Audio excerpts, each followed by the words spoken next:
चलिए आइए हम लोग जो है बैक क्लास यदि किसी टॉपिक को कवर किए थे तो वो कवर किए थे वर्ष 1833 ईस्वी के चार्टर एक्ट के बारे में कवर किए थे। और 1833 ईस्वी के चार्टर एक्ट के अंतर्गत क्या क्या इम्पोर्टेंट फैक्ट आता था उन सारी बातों को कवर करने का काम किए थे। लेकिन आज अपने सबका यदि कोई नया टॉपिक बन रहा है तो वो आपका बन रहा है 1853 ईस्वी के चार्टर एक्ट से। तो 1853 ईस्वी के चार्टर एक्ट से क्या क्या क्वेश्चन बनता है, क्या क्या इम्पोर्टेंट फैक्ट बनता है, तो उसके बारे में जानेंगे। आइए जरा देख लेते हैं कि 1853 ईस्वी के चार्टर एक्ट का क्या क्या महत्वपूर्ण बात है। सबसे पहले कंडीशन में तो जानने का कार्य करेंगे कि 1853 ईस्वी का जो चार्टर एक्ट है, तो आइए इस 1853 ईस्वी के चार्टर एक्ट से क्या क्या क्वेश्चन बन रहा है उसको देखते हैं। 1853 ईस्वी का charter act, charter act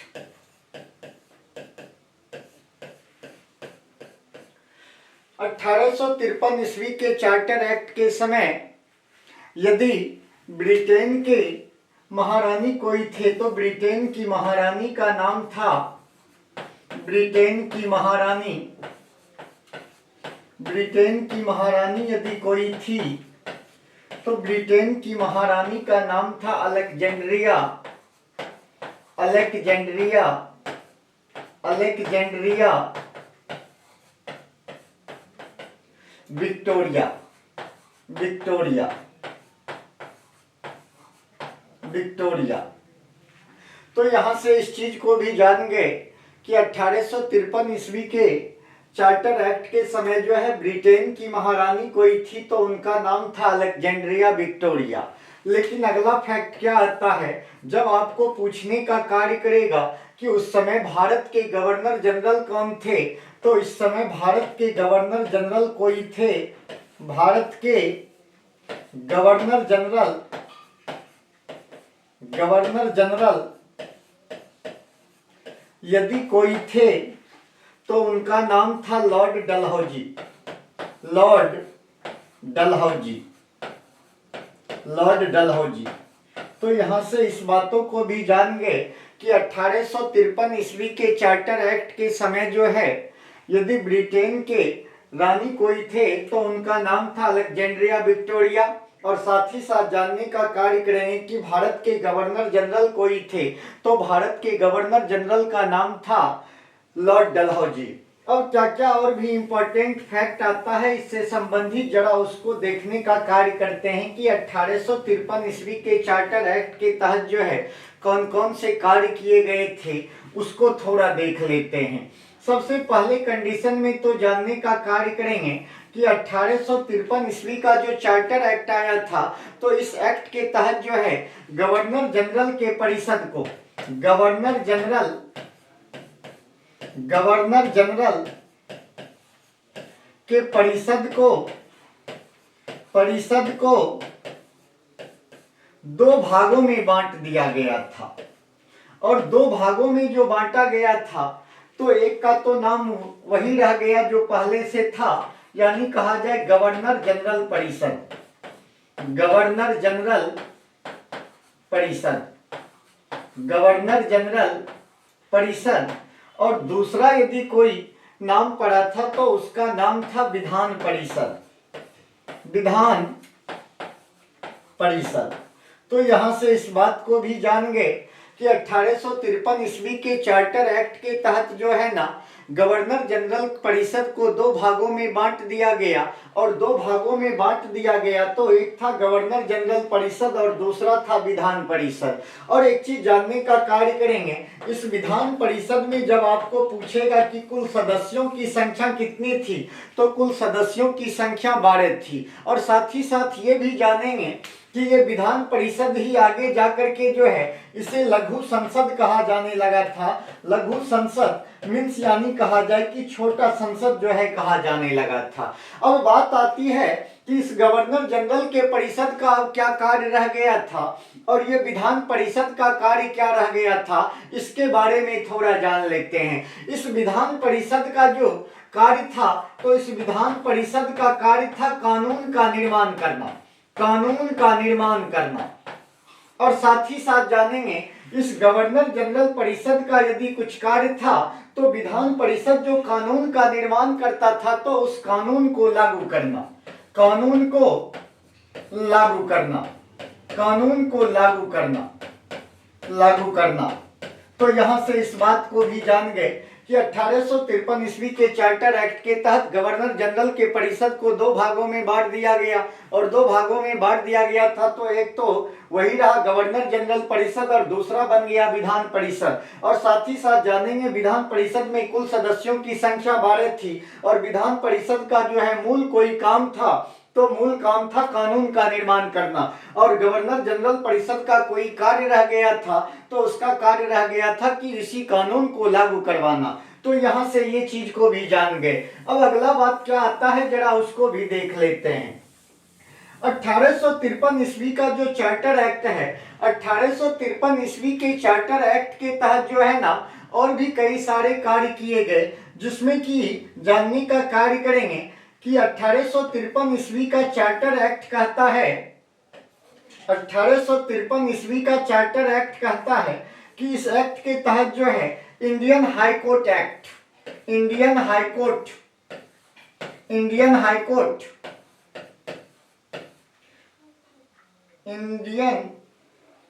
Indian high court act लाया गया।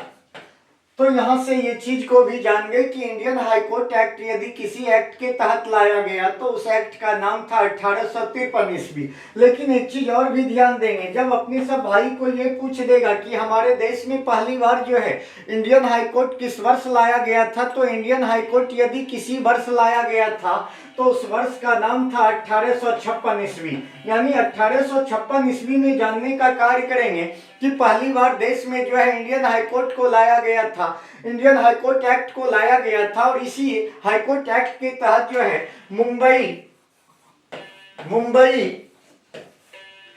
मद्रास तथा कलकत्ता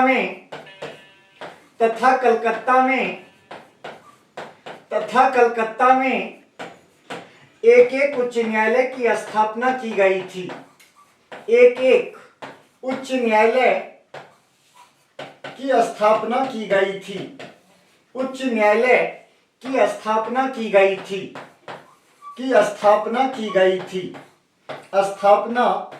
गई थी।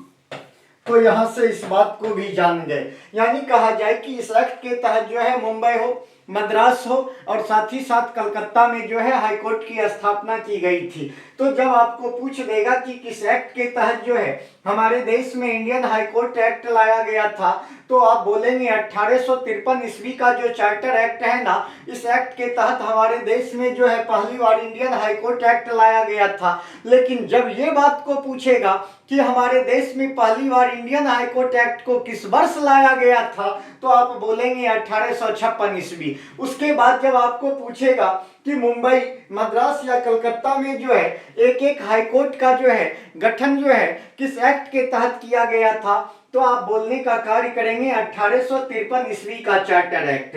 इसके अलावा जो है 1853 ईस्वी के चार्टर एक्ट के तहत जो है और क्या कार्य हुआ उसे देखते हैं। एक चीज जानने का कार्य करेंगे कि हमारे देश में पहली बार जो है सिविल सेवा के लिए जो है यदि लिखित परीक्षा का आयोजन किया गया था, तो वो ब्रिटिश शासन काल में ही किया गया था। ये नहीं कि आजादी के बाद किया गया था। ब्रिटिश शासन काल में ही पहली बार जो है सिविल सेवा के लिए लिखित परीक्षा का आयोजन किया गया था। और लिखित परीक्षा का जो आयोजन किया गया था, तो पूछा जाता है कि सिविल सेवा में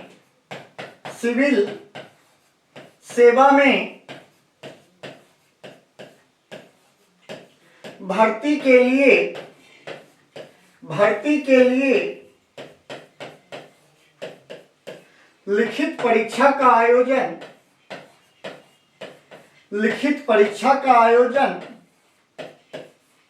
लिखित परीक्षा का आयोजन किस एक्ट के तहत किया गया था? तो उस एक्ट का नाम था 1853 ईस्वी का चार्टर एक्ट। और साथ ही साथ जानने का कार्य करेंगे ईस्ट इंडिया कंपनी के महत्वपूर्ण पदों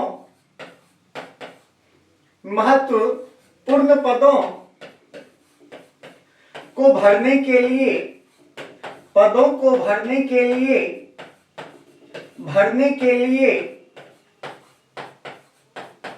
प्रतियोगी परीक्षा का प्रारंभ भी इसी एक्ट के तहत किया गया था। तो यहां से ये भी जान गए कि 1853 ईस्वी के चार्टर एक्ट के तहत सिविल सेवा में भर्ती के लिए लिखित परीक्षा का आयोजन किया गया था और ईस्ट इंडिया कंपनी के महत्वपूर्ण पदों को भरने के लिए प्रतियोगी परीक्षा का जो है आरंभ करवाया गया था। लेकिन यहाँ से एक सवाल और भी बन जाता है कि ब्रिटिश शासन काल में जो है पहली बार जो है सिविल सेवा में भर्ती के लिए लिखित परीक्षा का आयोजन कब किया गया था? तो सिविल सेवा में भर्ती के लिए लिखित परीक्षा का आयोजन पहली बार किया गया था वर्ष 1853 ईस्वी में। और एक चीज जानने का कार्य करेंगे कि ये परीक्षा चला था 1853 ईस्वी से 1922 ईस्वी तक जो है ना, ये परीक्षा भारत में नहीं होती थी, बल्कि जानने का कार्य करेंगे इंग्लैंड की राजधानी लंदन शहर में जो है ये परीक्षा लिया जाता था। यदि जब आपको पूछ देगा भारत में जो है सिविल सेवा के परीक्षा का प्रारंभ अपने देश में जो है, यानी पहली बार सिविल सेवा में जो है परीक्षा का प्रारंभ यदि किसी वर्ष किया गया था तो उस वर्ष का नाम था आपका 1927 ईस्वी। तो यहाँ से इस चीज को भी जान गए कि हमारे देश में पहली बार जो है सिविल सेवा के लिए लिखित परीक्षा का आरंभ किया गया था 1927 ईस्वी में, जबकि सिविल सेवा परीक्षा का जो है लिखित परीक्षा का आयोजन वो 1853 से ही स्टार्ट है और 1853 से लेकर 1922 ईस्वी तक ये परीक्षा जो है इंग्लैंड की राजधानी लंदन में हुआ करती थी। तो यहाँ से ये चीज को जान गए। अब अगला फैक्ट क्या आता है जरा उसको भी देखते हैं। 1853 ईस्वी का जो चार्टर एक्ट था ना, तो 1853 ईस्वी के चार्टर एक्ट के तहत जो है हमारे देश में जो है लोक निर्माण विभाग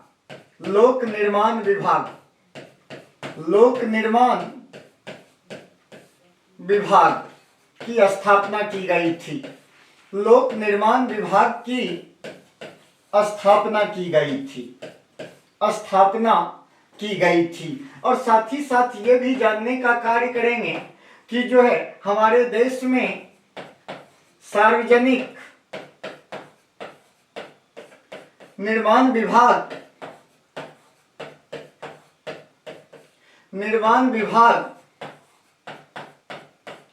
की स्थापना की गई थी।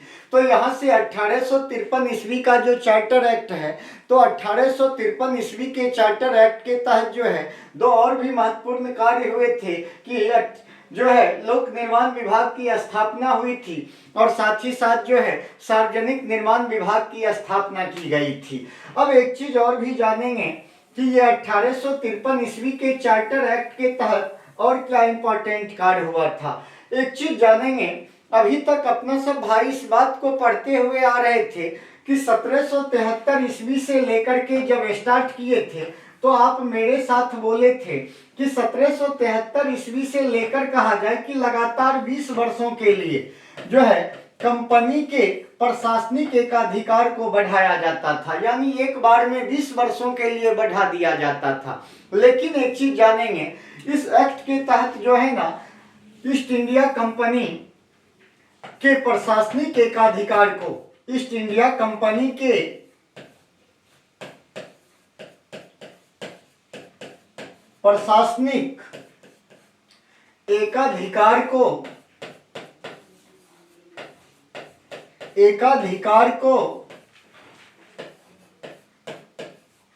अनिश्चित काल के लिए बढ़ा दिया गया।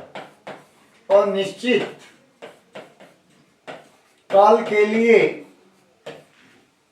बढ़ा दिया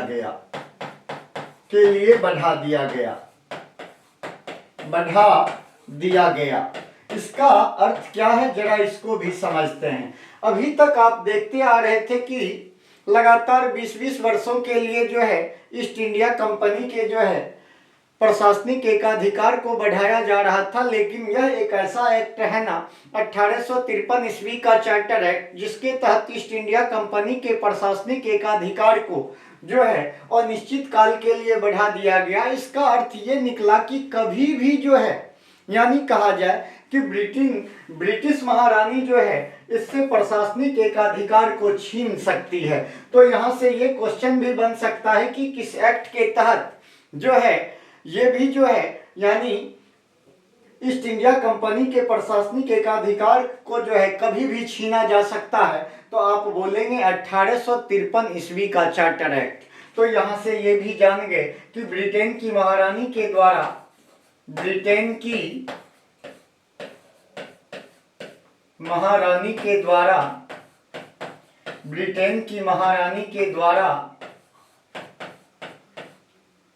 कभी भी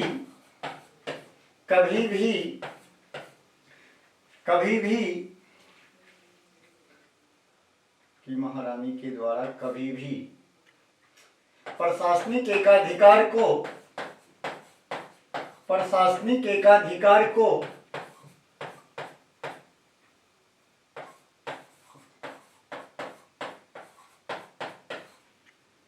छीना जा सकता है। तो यहाँ से ये चीज को भी जान गए कि ये सारे इंपॉर्टेंट कार्य जो है 1853 ईस्वी के चार्टर एक्ट के तहत हुआ था। तो जब भी आपको पूछ देगा 1853 ईस्वी के चार्टर एक्ट से क्या क्या इंपॉर्टेंट कार्य हुआ था, तो आप बोलने का कार्य करेंगे कि 1853 ईस्वी के चार्टर एक्ट के तहत मैंने अभी जितनी बातों को पढ़ा, तो उन सारी बातों को जो है अपना सब जो है बोल देंगे कि 1853 ईस्वी के चार्टर एक्ट के तहत हुआ था। अब अगला कोई आता है तो वो आता है 1858 ईस्वी का भारत शासन एक्ट आता है। तो यहाँ से इस चीज को भी जान गए कि ब्रिटिश जो है संसद के द्वारा भारत में लाया गया चार्टर एक्ट की संख्या थी 4, और चार्टर एक्ट की संख्या जो 4 थी, तो जब आपसे पूछेगा कि पहला चार्टर एक्ट कौन था, तो आप बोलेंगे 1793 ईस्वी का चार्टर एक्ट।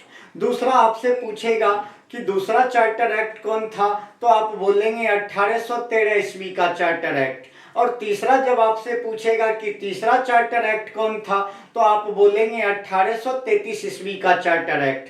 और चौथा यदि कोई चार्टर एक्ट लाया गया था ब्रिटिश संसद के द्वारा भारत में, तो उस चार्टर एक्ट का नाम था 1853 ईस्वी का चार्टर एक्ट। तो यहाँ से इस बात को भी जान गए। अब बात आता है 1858 ईस्वी का 1858 ईस्वी का भारत शासन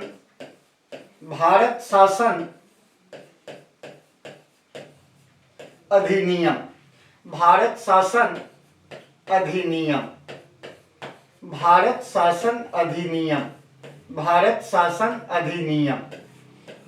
शासन अधिनियम। तो 1853 ईस्वी के बाद अब अपने सबका कोई नया एक्ट आ गया है, तो वो आ गया है 1858 ईस्वी का भारत शासन अधिनियम। लेकिन एक चीज और भी जानेंगे, इस एक्ट को पढ़ने से पहले थोड़ा सा जो है कुछ बेसिक फैक्ट को अपना सब भाई जान लेंगे, तो ये एक्ट को हम अच्छी तरह से समझ जाएंगे। तो आइए क्या बात है, आप जो है स्टार्ट किए थे 1773 ईस्वी से स्टार्ट किए थे, और 1773 ईस्वी से लेकर चले थे 1853 ईस्वी तक, और 1853 ईस्वी के एक्ट तक जो चले थे।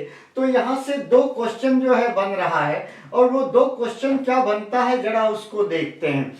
1773 ईस्वी से लेकर 1853 ईस्वी तक हमारे देश में ब्रिटिश संसद के द्वारा जितना भी एक्ट लाया गया था, तो एक चीज जानेंगे कि 1773 से लेकर 1853 ईस्वी तक सारे एक्ट का निर्माण जो है ब्रिटिश संसद के द्वारा किया जाता था। ब्रिटिश संसद के द्वारा किया जाता था। ब्रिटिश संसद के द्वारा किया जाता था। लेकिन इस एक्ट को लागू करने का कार्य यदि हमारे देश में कोई करता था तो वो लागू करने का कार्य करता था ईस्ट इंडिया कंपनी।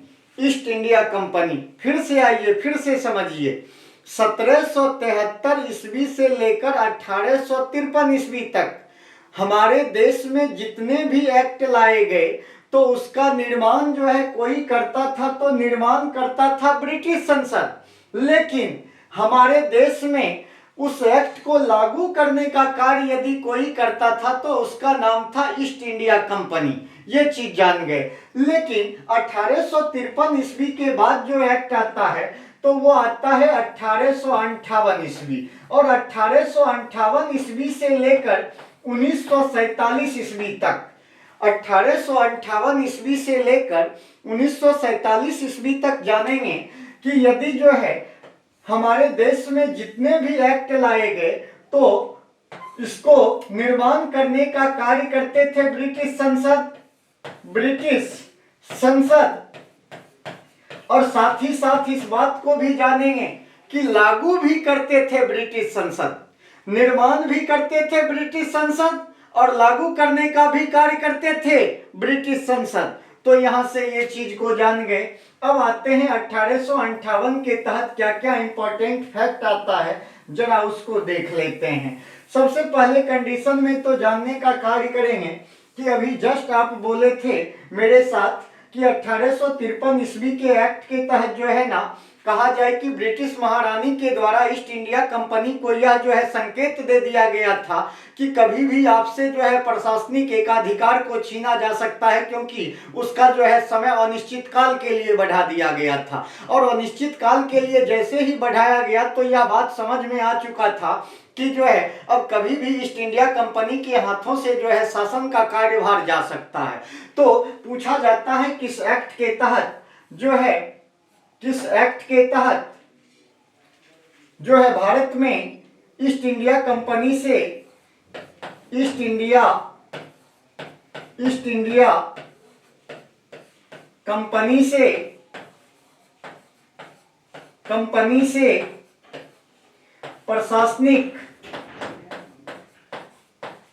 प्रशासनिक एकाधिकार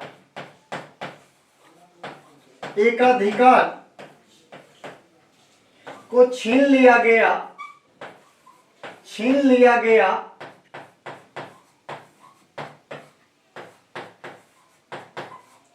तो आप बोलेंगे कि वो है 1858 ईस्वी का भारत शासन अधिनियम। तो यहां से ये चीज जाने। लेकिन अब जो है थोड़ा और भी क्या छोटे छोटे फैक्ट बनते हैं, जरा उस फैक्ट के बारे में चर्चा कर लेते हैं। 1858 ईस्वी के जो है भारत शासन अधिनियम के समय यदि ब्रिटेन की महारानी कोई थी, ब्रिटेन की महारानी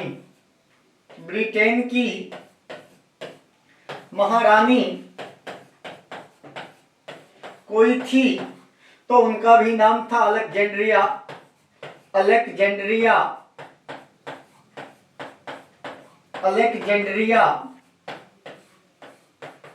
विक्टोरिया। यहां से ये चीज को जाने। दूसरा आपको पूछता क्या है यहां से क्वेश्चन, जरा उसको देखते हैं। 1858 ईस्वी के भारत शासन अधिनियम के समय जो है ब्रिटेन के प्रधानमंत्री कौन थे? ब्रिटेन के प्रधानमंत्री कौन थे? तो आप बोलने का कार्य करेंगे उस समय जो है यदि ब्रिटेन के प्रधानमंत्री कोई थे तो उनका नाम था लॉर्ड पॉमस्टन। तो यहां से ये चीज जान गया। और एक बात और भी जानने का कार्य करेंगे, मोस्ट इंपॉर्टेंट क्वेश्चन है, अपने सब भाई को कई बार जो है एग्जाम में ये पूछा भी गया क्वेश्चन है। तो आपको पूछा जाता है कि हमारे देश में 1857 ईस्वी की क्रांति के समय 1857 ईस्वी की क्रांति के समय भी एक चीज जानने का कार्य करेंगे कि ब्रिटेन का प्रधानमंत्री कोई था ना, तो उस व्यक्ति का नाम था लॉर्ड पॉमस्टन। उसके बाद 1858 ईस्वी के एक्ट के तहत और क्या बात आता है उसे देखते हैं। एक चीज जानेंगे, 1858 ईस्वी के एक्ट के समय जो है ना, यदि भारत के गवर्नर जनरल कोई थे, भारत के गवर्नर जनरल, भारत के गवर्नर जनरल, भारत के गवर्नर जनरल यदि कोई थे तो उनका नाम था Lord Canning, Lord Canning, Lord Canning, Lord Canning. तो यहां से ये बात को भी जान गए। तो 1858 ईस्वी के एक्ट के तहत जो भी बात आपसे पूछेगा तो आप बोलेंगे 1858 ईस्वी के एक्ट के समय ब्रिटेन की महारानी विक्टोरिया थी, पूरा नाम था अलेक्जेंड्रिया विक्टोरिया। जब पूछेगा ब्रिटेन के प्रधानमंत्री कौन थे तो आप बोलेंगे लॉर्ड पॉमेस्टन थे। जब आपसे पूछा जाएगा भारत के गवर्नर जनरल उस समय कौन थे तो आप बोलेंगे लॉर्ड कैनिंग थे। लेकिन एक क्वेश्चन और भी अपने सब भाई को यहाँ से पूछ लेता है कि 1858 ईस्वी के भारत शासन अधिनियम को जो है प्रस्तुत करने का कार्य किसने किया था, इसे प्रेजेंटेशन करने का कार्य किसने किया था, तो उस व्यक्ति का नाम था Lord Stanley, Lord Stanley, Lord Stanley, Lord Stanley. तो यहां से ये बात भी जान गए। अब आते हैं थोड़ा सा जो है और क्या क्या इंपॉर्टेंट फैक्ट 1858 ईस्वी के भारत शासन अधिनियम, गवर्नेंस ऑफ इंडिया एक्ट इसे इंग्लिश में कहा जाता है। तो इससे क्या बनता है इसे देखते हैं। अभी तो जस्ट आप मेरे साथ क्या बोले थे, आप मेरे साथ बोले थे कि इस एक्ट के तहत जो है ईस्ट इंडिया कंपनी से जो है प्रशासनिक एकाधिकार को छीन लिया गया और प्रशासनिक एकाधिकार को छीनने के बाद डायरेक्ट जो है भारत में शासन चलाने का कार्य यदि किसी ने किया तो वो थी ब्रिटेन की महारानी। और ब्रिटेन की महारानी एक चीज जानने का कार्य करेंगे, भारत में जो डायरेक्ट शासन चलाने का कार्य प्रारंभ की थी तो वह जो है ब्रिटिश संसद के माध्यम से जो है इस शासन व्यवस्था को चलाने का जो है कार्य की थी। तो ये चीज जो है जानते हैं। तो अब पूछा जाता है 1858 ईस्वी के भारत शासन अधिनियम से कि किस एक्ट के तहत जो है ब्रिटिश महारानी के द्वारा या ब्रिटिश क्राउन के द्वारा सीधे तौर पर भारत में शासन चलाना प्रारंभ कर दिया गया था। तो होगा 1858 ईस्वी का जो है आपका भारत शासन अधिनियम। तो यहां से इस बात को भी जान रहे हैं कि ब्रिटिश क्राउन के द्वारा, ब्रिटिश क्राउन के द्वारा सीधे तौर पर भारत में शासन चलाना प्रारंभ कर दिया था या शासन चलाया गया था, शासन चलाया गया था। यानी कहा जाए कि अब जो है 1858 ईस्वी के एक्ट के तहत ईस्ट इंडिया कंपनी का प्रशासनिक जो शासन भारत में चलाता था, इस भारत में शासन चलाने के अधिकार को समाप्त कर दिया गया। दूसरा जो है एक क्वेश्चन और भी बन जाता है कि किस एक्ट के तहत जो है भारतीय मामलों पर, यानी भारत में जितने भी शासन संबंधी कार्य होते थे तो उस पर सीधा नियंत्रण जो है ब्रिटिश संसद कहिए या ब्रिटिश क्राउन कहिए उसका हो गया था। तो आप बोलेंगे 1858 ईस्वी का एक्ट। तो यहां से इस बात को भी जान गए, इस एक्ट के तहत जो है भारतीय मामलों पर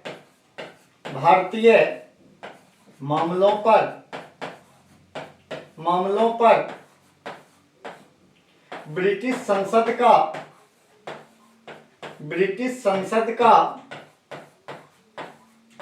सीधा नियंत्रण स्थापित हो गया था, सीधा नियंत्रण स्थापित हो गया था, स्थापित हो गया था। चलिए ये चीज को भी जान गए। तो यहां से जान गए कि 1858 ईस्वी का भारत शासन अधिनियम जो है इसके द्वारा जो है ब्रिटिश क्राउन के द्वारा, क्राउन मीन्स यानी वहां का कहिए ताज कहिए, ब्रिटिश क्राउन के द्वारा सीधे तौर पर भारत में शासन चलाया जाने लगा था। और साथ ही साथ जानेंगे कि भारतीय मामलों पर ब्रिटिश संसद का सीधा नियंत्रण स्थापित हो गया था। अब एक क्वेश्चन और भी पूछा क्या जाता है जरा उसको देख लेते हैं।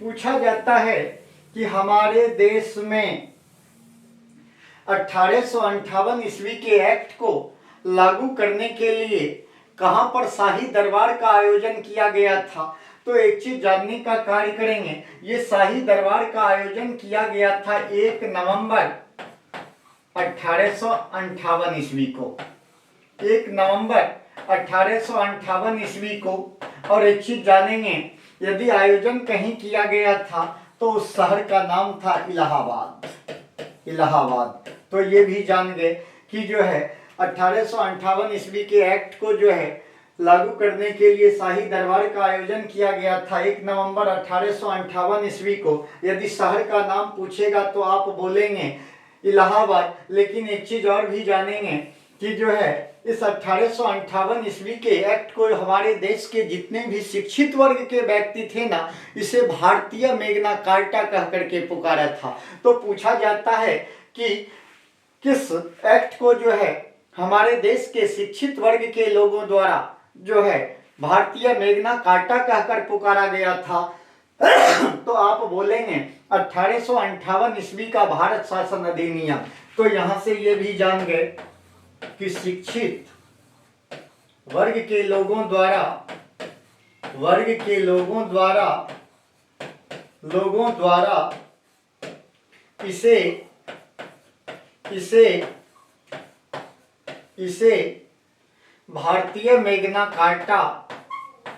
भारतीय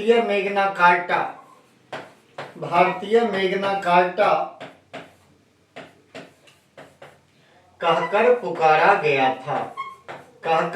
कहकर पुकारा गया था।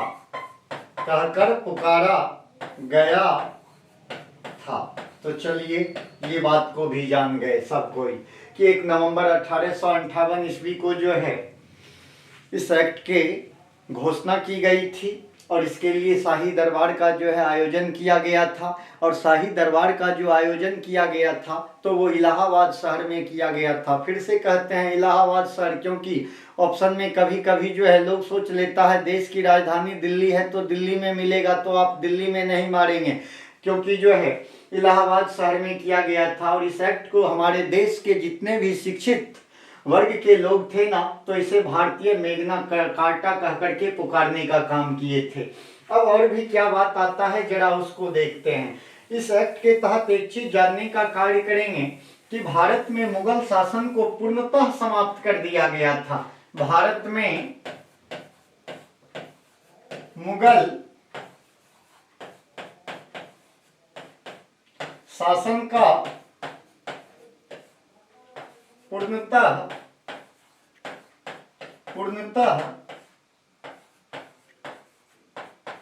समाप्त कर दिया गया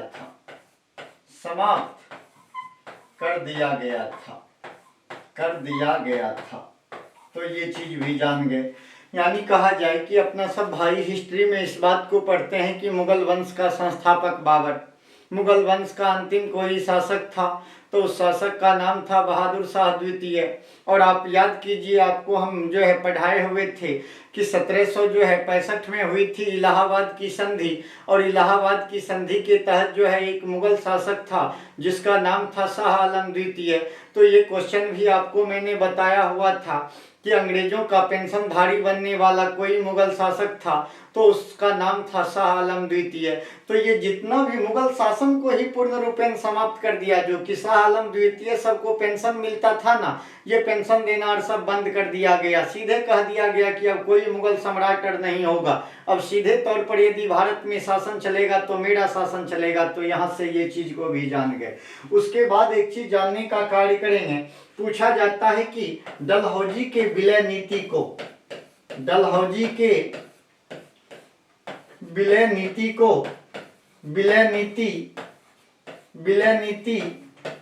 इसी विलय नीति को एक चीज जानेंगे, किसी नाम से जाना जाता है तो लेप्स नीति भी कहा जाता है। इस बात को जानिए। इसे और भी किसी नाम से जाना जाता है तो उसे कहा जाता है व्यपगत सिद्धांत या नीति, जो बोल सकते हैं।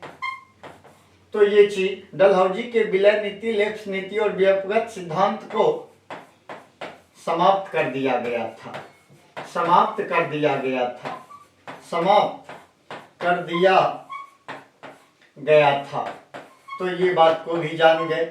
और पूछा जाता है कि भारत में जो है विलय नीति को लाने वाला, डॉक्ट्रिन ऑफ लेप्स, जिसे हिंदी में आप लेप्स नीति भी कह सकते हैं, या व्यपगत सिद्धांत को लाने वाले अंग्रेजी गवर्नर जनरल कौन थे? तो अंग्रेजी गवर्नर जनरल का नाम यदि कुछ था तो उनका नाम था लॉर्ड डलहौजी। और लॉर्ड डलहौजी के द्वारा जो ये विलय नीति लाया गया था ना, तो इस विलय नीति को 1858 ईस्वी के भारत शासन अधिनियम के तहत जो है इसकी समाप्ति कर दी गई थी। तो यहाँ से ये बात को भी जाने थे। लेकिन तीसरा बात और भी जानेंगे कि 1858 ईस्वी के तहत एक और भी कार्य किया गया था। कहा गया था कि भारत में जो है, भारत में धार्मिक मामलों में, धार्मिक मामलों में,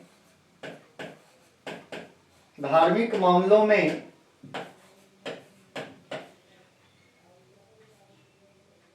किसी भी प्रकार का, किसी भी प्रकार का हस्तक्षेप नहीं किया जाएगा, नहीं किया जाएगा। तो यहाँ से ये बात को भी जान गए। यानी कहा गया कि भारत में जो है जितने भी धार्मिक मामले हैं तो वो भारतीय अपना खुद समझेगा। उसमें जो है ब्रिटिश सरकार या ब्रिटिश संसद जो है कहा जाए कि इसमें किसी भी प्रकार से कोई हस्तक्षेप यानी बाधा डालने का कार्य नहीं करेगी। तो ये चीज जान गए। अब आता है क्या अगला फैक्ट, जरा उसको भी देख लेते हैं। एक मोस्ट इम्पॉर्टेंट क्वेश्चन और भी यहाँ से बन जाता है, और वो क्या बनता है जरा उसको देखते हैं। जब आपको पूछेगा कि जो है इस एक्ट के तहत जो है गवर्नर जनरल को कहा जाने लगा वायसराय, गवर्नर जनरल को क्या? वायसराय। आइए फिर से थोड़ा सा हम रिपीटेशन कर लेते हैं बैक पार्ट का। याद कीजिए सब कोई क्या पढ़े थे कि 1773 ईस्वी के एक्ट के तहत जो है ना बंगाल के गवर्नर को, बंगाल के गवर्नर को बंगाल का गवर्नर जनरल कहा जाने लगा था, बंगाल का गवर्नर जनरल कहा जाने लगा था। 1773 ईस्वी के एक्ट के तहत बंगाल के गवर्नर को बंगाल का गवर्नर जनरल कहा जाने लगा था। और 1833 ईस्वी के चार्टर एक्ट के तहत जो है बंगाल के गवर्नर जनरल को, बंगाल के गवर्नर जनरल को भारत का गवर्नर जनरल कहा जाने लगा था, भारत का गवर्नर जनरल कहा जाने लगा था। यानी कहा जाए कि गवर्नर जनरल ऑफ इंडिया यानी जो है भारत का गवर्नर जनरल कहा जाने लगा था। लेकिन ये 1858 ईस्वी के एक्ट के तहत जो है ना भारत के गवर्नर जनरल को, भारत के गवर्नर जनरल को, गवर्नर जनरल को वायसराय कहा जाने लगा था, वायसराय कहा जाने लगा था, कहा जाने लगा था। तो ये बात भी जान गए। और जब पूछेगा अपने सब भाई को कि भारत का प्रथम वायसराय, भारत का प्रथम वायसराय, वायसराय, तो आप बोलने का कार्य करेंगे कि देश के पहले वायसराय यदि कोई थे तो उनका नाम था Lord Canning, Lord Canning, Lord Canning. तो यहाँ से ये चीज को भी जान गए कि भारत के गवर्नर जनरल को भारत का वायसराय कहा जाने लगा था। और भारत का पहला यदि कोई वायसराय बनने वाले व्यक्ति थे तो उस व्यक्ति का नाम था लॉर्ड कैनिंग। अब आते हैं और क्या आता है जरा उसको भी देख लेते हैं। इससे संबंधित टॉपिक को एक चीज जानने का कार्य करेंगे कि जैसे ही ब्रिटेन की महारानी या आप दूसरे शब्दों में कह सकते हैं कि ब्रिटिश संसद शासन अपने हाथों में ले लिया, तो शासन अपने हाथों में लेने के बाद भारतीय मामलों की देखरेख करने के लिए ब्रिटेन में एक संस्था का गठन किया था और उस संस्था का नाम था भारत सचिवालय, भारत सचिवालय, भारत सचिवालय। और इस भारत सचिवालय में कुल सदस्य यदि होते थे तो एक चीज जानेंगे, कुल सदस्यों की संख्या होती थी 15, कुल सदस्यों की संख्या 15 हुआ करती थी। और एक चीज जानेंगे कि जो है इस भारत सचिवालय में जो आप बोले कि कुल सदस्य 15 हुए करते थे, तो इसका अध्यक्ष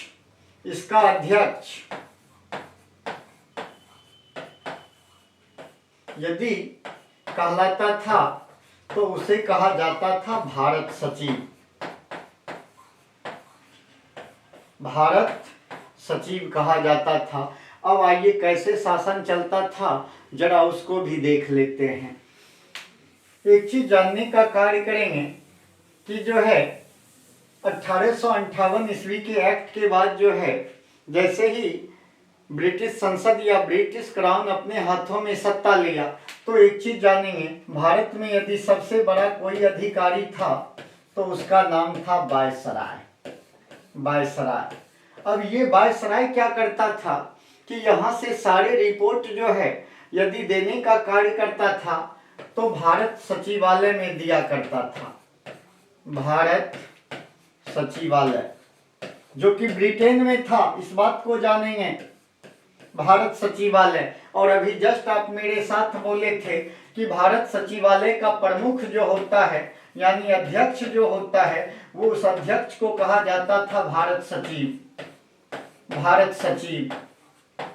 और ये भारत सचिव क्या करते थे कि ये रिपोर्ट जो है आगे भेजने का कार्य करते थे, और आगे भेजने का कार्य करते थे तो ये रिपोर्ट पहुंचाते थे ब्रिटिश संसद में, ब्रिटिश संसद में। और ब्रिटिश संसद के माध्यम से जानने का कार्य करेंगे कि ब्रिटिश क्राउन तक जो है, ब्रिटिश क्राउन तक इस रिपोर्ट को पहुंचाया जाता था। तो इसी प्रकार से जो है कहा जाए कि शासन को चलाया जाता था। भारत में यदि कोई अधिकारी रहता था तो वायसराय, ये वायसराय भारतीय मामलों की जो है रिपोर्ट वो देता था इंग्लैंड में स्थित भारतीय सचिवालय नामक संस्था को, और भारतीय सचिवालय संस्था का प्रमुख भारत सचिव होता था। और ये भारत सचिव क्या करते थे कि ब्रिटिश संसद को वो रिपोर्ट भेजते थे, और ब्रिटिश संसद जो है उस रिपोर्ट को आगे जो है ब्रिटिश क्राउन के हाथों भेजने का कार्य करते थे। तो यहाँ से इस बात को भी जान गए। तो आज जो है अपना सब भाई दो एक्ट के बारे में जाने, एक तो 1853 ईस्वी का एक्ट और दूसरा 1858 ईस्वी का एक्ट। तो आज इतना ही रहने देंगे। All that's, thank you.